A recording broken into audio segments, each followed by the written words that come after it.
E me tia ana ka raru ngā kaimahi Māori I te hiahia o te kāwanatanga ki te poro I ngā tūranga mahi I roto I ngā tari kāwanatanga. Heoi ko te pātai a ngā māngai o te komiti whiriwhiri I ngā take Māori o te whare Pāremata. He aha te hua o taua mahi. He kōwhiringa nui kei mua I te aroaro mā ngā toi hautari katoa.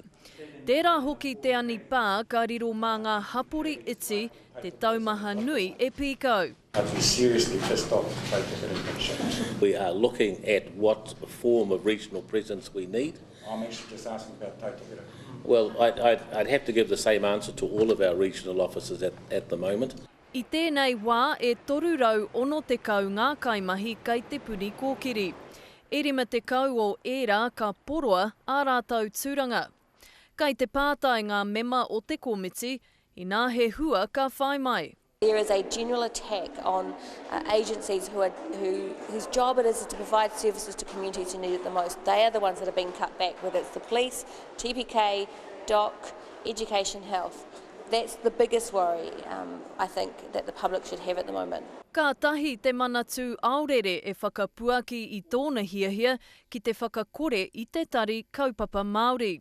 E toru rau tūranga mahi ka poroa hei te paunga o tēnei tautonu. It's a critical concern for everybody. I mean, it's fine to have 3% efficiency gains or requests right across the public sector, but Māori shouldn't be deprioritised.